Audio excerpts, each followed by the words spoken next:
الحمد لله رب العالمين والصلاة والسلام على أشرف المرسلين وعلى آله الطيبين الطاهرين وصحابته أجمعين ومن تبعهم بإحسان إلى يوم الدين أما بعد. Nous continuons par la permission d'Allah subhanahu wa ta'ala la récitation et la lecture ainsi que l'explication des sens en langue française et une exégèse résumée de la partie Qad Sami'a. Le juz Qad Sami'a, Surat al-Mujadala, nous en sommes à la deuxième partie de Surat al-Mujadala.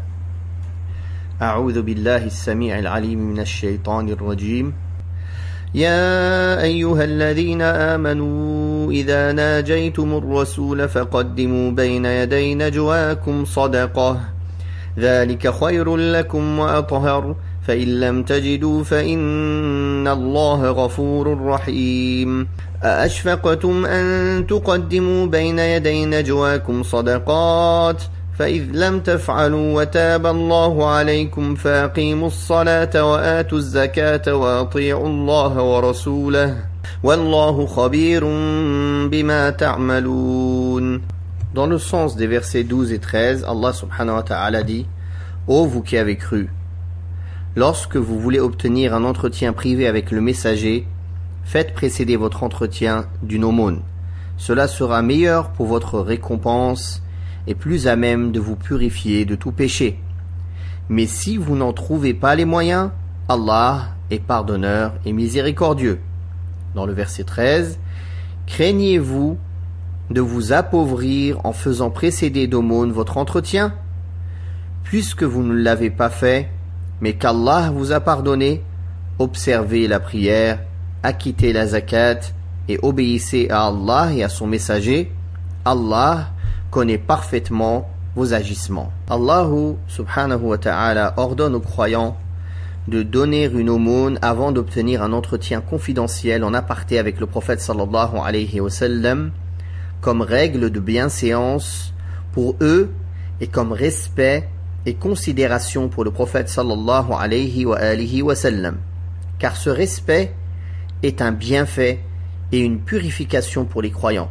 En d'autres termes, votre bien et votre récompense augmenteront avec cela et vous serez purifiés de toutes les souillures, entre autres l'irrespect envers le prophète sallallahu alayhi wa sallam qui est une grosse souillure, et l'irrévérence à son égard en multipliant les demandes d'entretien confidentiel qui ne sont d'aucune utilité.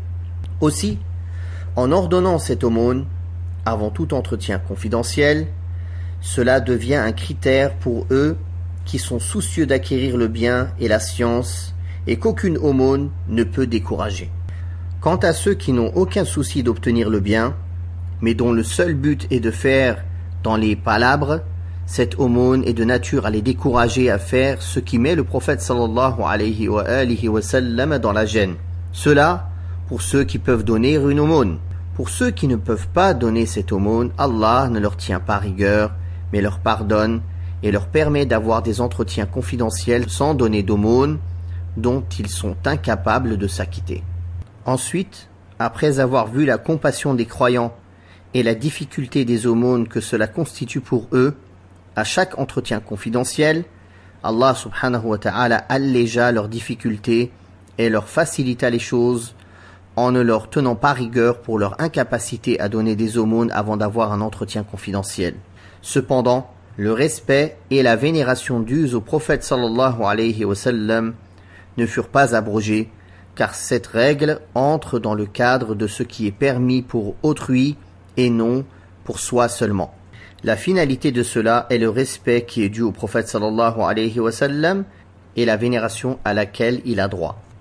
Allah subhanahu wa ta'ala leur ordonne de mettre en application les ordres fondamentaux qui ont un but intrinsèque en disant: et si vous vous êtes abstenu effectivement de le faire, c'est-à-dire si cela vous est pénible de le faire, car un ordre ne doit pas être conditionné par le fait d'être facile pour l'homme.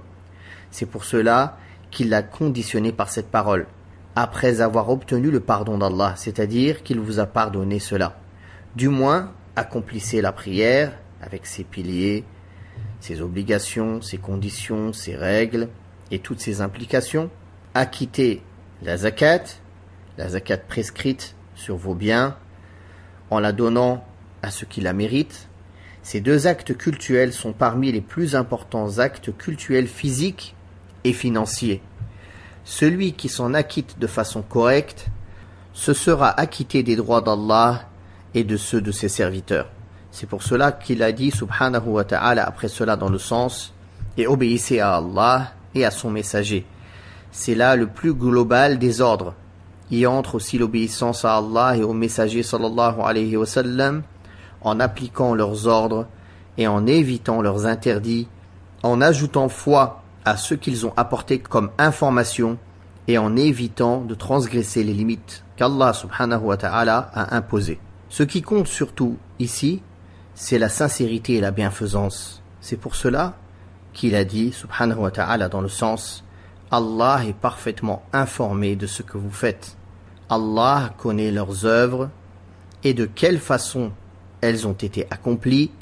Par conséquent, il les rétribuera en fonction de sa connaissance de ce qui se trouve dans leur poitrine. » Puis Allah subhanahu wa ta'ala dit « A'udhu billahi minash shaitanir rajim » ألم تر إلى الذين تولوا قوما غضب الله عليهم ما هم منكم ولا منهم ويحلفون على الكذب وهم يعلمون أعد الله لهم عذابا شديدا إنهم ساء ما كانوا يعملون اتخذوا أيمانهم جنة فصدوا عن سبيل الله فلهم عذاب مهين لن تغني عنهم أموالهم ولا أولادهم من الله شيئا أولئك أصحاب النار هم فيها خالدون يوم يبعثهم الله جميعا فيحلفون له كما يحلفون لكم ويحسبون أنهم على شيء ألا إنهم هم الكاذبون استحوذ عليهم الشيطان فأنساهم ذكر الله أولئك حزب الشيطان ألا إن حزب الشيطان هم الخاسرون. Donc dans le sens de sa parole subhanahu wa ta'ala du verset 14 au verset 19. Ne vois-tu pas les hypocrites qui ont pris pour alliés ceux qui ont encouru la colère d'Allah? Ils ne sont ni des vôtres ni des leurs et ils jurent faussement qu'ils sont musulmans alors qu'ils savent qu'ils mentent. Allah leur a préparé un terrible châtiment. Combien est mauvais ce qu'ils font. Ils font de leur serment un bouclier et empêchent les hommes de cheminer sur le sentier d'Allah. Un châtiment avilissant leur est destiné. Ni leurs biens, ni leurs enfants ne leur épargneront le châtiment d'Allah. Voilà ceux qui sont voués à l'enfer pour l'éternité. Le jour où Allah les ressuscitera tous, ils jureront devant lui avoir été croyants, comme ils jurent devant vous, pensant reposer sur quelque chose. Ce sont eux les plus grands menteurs. Satan les a dominés et leur a fait oublier la mention d'Allah. Ils sont les partisans de Shaitan, de Satan, et les partisans de Shaitan, de Satan, sont les véritables perdants. Allah subhanahu wa ta'ala nous parle ici du sort funeste des hypocrites qui se font les alliés des mécréants parmi les juifs, les chrétiens et autres qui ont encouru le courroux et la colère d'Allah et ont fait l'objet de sa malédiction. Ces hypocrites ne font partie ni des croyants ni des mécréants. Allah ta'ala dit à leur sujet مُذَبْذَبِينَ بَيْنَ ذَلِكَ لَا إِلَهَا أُولَاءِ وَلَا إِلَهَا أُولَاءِ oscillant entre les uns et les autres. Ils ne font pas partie ni de ceci ni de cela. Ils ne sont pas des croyants, ni dans leur aspect extérieur, ni dans leur fort intérieur. Car leur fort intérieur est avec les mécréants, de même qu'ils ne sont pas avec les mécréants, ni dans leur aspect extérieur, ni dans leur fort intérieur. Car leur aspect extérieur est avec les croyants. Telle est la description que leur donne Allah subhanahu wa ta'ala. En vérité, ils jurent qu'ils font partie des croyants alors qu'ils savent qu'ils ne sont pas croyants. Le sort de ces mécréants, prévaricateurs et perfides, pervers, est un châtiment rigoureux préparé pour eux par Allah subhanahu wa ta'ala et dont lui seul connaît la description et la rigueur. Quelles détestables œuvres que les leurs, dans la mesure où ils ont commis ce qui suscite le courroux et la colère d'Allah subhanahu wa ta'ala et implique pour eux châtiment et malédiction. Ils utilisent leur serment comme bouclier, c'est-à-dire comme moyen de se protéger des reproches d'Allah, de son messager et des croyants. À cause de cela, ils se sont détournés de la voie d'Allah en détournant les autres. Or, quiconque emprunte cette voie arrive au jardin de la félicité, et quiconque s'en détourne n'a d'autre voie que celle qui mène vers la Jahannam. Aussi sont-ils voués à un châtiment avilissant dans la mesure où ils se sont montrés arrogants vis-à-vis de la foi en Allah et de la soumission à ses signes. Aussi les a-t-il rétribués avec le châtiment éternel qui ne cessera pas une seule seconde pour eux. Et ni leurs richesses, ni leurs enfants ne leur seront d'aucun secours auprès d'Allah, c'est-à-dire qu'ils ne pourront pas éloigner d'eux le châtiment, ni leur faire obtenir une part de la rétribution, car ils sont voués à l'enfer, qui sera leur demeure éternelle, et d'où ils ne sortiront jamais, où leur séjour sera éternel. Certes, celui qui vit pour une chose mourra pour elle.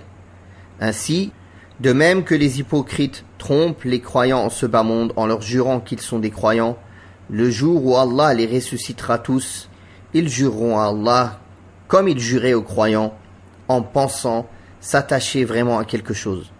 En effet, leur mécréance, leur hypocrisie et leurs croyances erronées seront toujours ancrées dans leur conscience au point de les leurrer et de les faire croire qu'ils s'attachent à quelque chose qui compte et qui implique la récompense, alors qu'ils ne font que se mentir à eux-mêmes.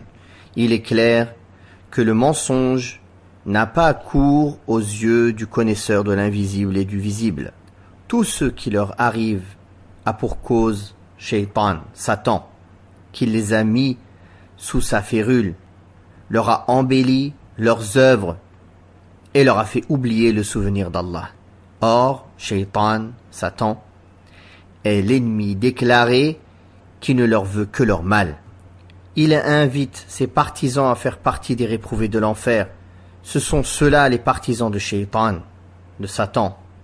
Or, les partisans de Shaitan sont toujours perdants, car ils ont perdu leur religion, leur vie, leur personne et leur famille. Puis du verset 20 au 22, إن الذين يحادون الله ورسوله أولئك في الأذلين كتب الله لأغلبن أنا ورسلي إن الله قوي عزيز لا تجد قوما يؤمنون بالله واليوم الآخر يوادون من حاد الله ورسوله ولو كانوا آباءهم أو أبناءهم أو إخوانهم أو عشيرتهم أولئك كتب في قلوبهم الإيمان وأيدهم بروح منه ويدخلهم جنات تجري من تحتها الأنهار خالدين فيها رضي الله عنهم ورضوا عنه أولئك حزب الله ألا إن حزب الله هم المفلحون. Allah Ta'ala a dit dans le sens des versets 20 et 21, ceux qui s'opposent à Allah et à son messager seront humiliés. Allah a écrit, je triompherai, moi et mes messagers. Allah est fort et puissant. Dans le verset 20 et 21, Il s'agit là d'une mise en garde et d'une promesse. Une mise en garde contre ceux qui défient Allah et son messager. Comment il le défie? Avec la mécréance, en rejetant la foi en l'islam, la foi au prophète Mohammed sallallahu alayhi wa sallam, et avec la désobéissance, en les informant qu'ils seront avilis et humiliés et qu'ils obtiendront un sort funeste et une perte éternelle. Pour ceux qui ont cru en Allah et en son messager et suivi ceux qu'ont apporté les messagers, il s'agit d'une promesse qui leur annonce la bonne nouvelle de la conquête, de la victoire, de la réussite, du triomphe dans ce bas monde et dans l'au-delà. Allah a écrit dans la tablette gardée que lui, ses messagers, les croyants pieux, auront la bonne fin, en ce monde et dans l'au-delà.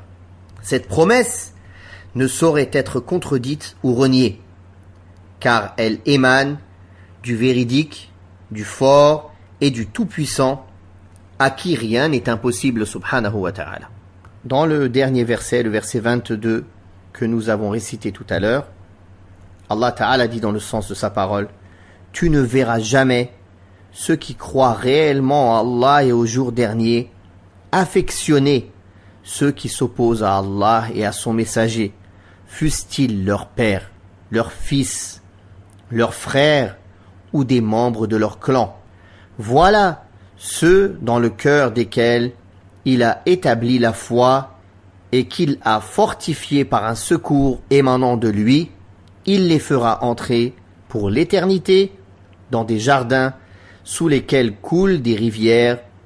Allah sera satisfait d'eux et ils seront satisfaits de lui. Ils sont les partisans d'Allah et les partisans d'Allah sont les véritables gagnants.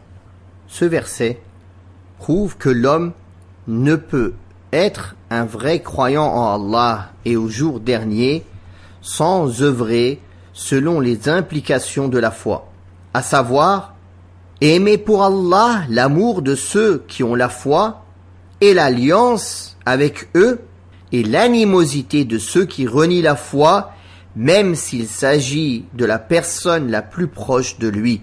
Ceci est une base de al-wala'u wal-bara, l'alliance et le désaveu. Ceux qui aujourd'hui veulent rejeter cela, ils rejettent en réalité des dizaines et des centaines de versets du Coran. Telle est la vraie foi dont les fruits sont abondants qui est visée ici.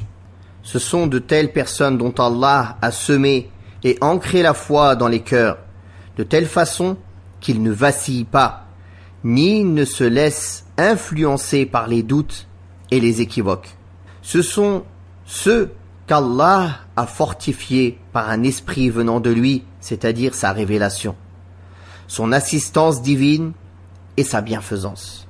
Ce sont eux qui auront la vie agréable dans cette vie présente et qui seront admis dans les jardins de la félicité, dans la demeure éternelle où ils trouveront tout ce qui satisfait les âmes et réjouit les yeux. En plus de cela, ils obtiendront le plus grand et le plus majestueux des plaisirs, à savoir de voir Allah subhanahu wa ta'ala leur accorder sa satisfaction et ne plus se mettre en colère et se courroucer contre eux. De leur côté, ils seront satisfaits de leur Seigneur pour ce qu'il leur accordera comme catégorie de faveurs, de bienfaits abondants, de récompenses considérables et de degrés sublimes, au point de ne pas voir d'autres finalités ni d'autres buts au-dessus de ce que leur Seigneur leur donnera. Par contre, ceux qui prétendent croire en Allah et au jour dernier, alors qu'ils s'allient avec les ennemis d'Allah et aiment ceux qui renient la foi de telles personnes est une foi utopique qui n'a aucune réalité, car toute chose nécessite une preuve qui l'atteste. Prétendre une chose sans l'attester et la confirmer dans les faits est un vœu pieux et une simple vanité. Avec ceci, nous avons fini l'explication de Surat al-Mujadala, la discussion. Wallahu ta'ala a'la wa a'lam.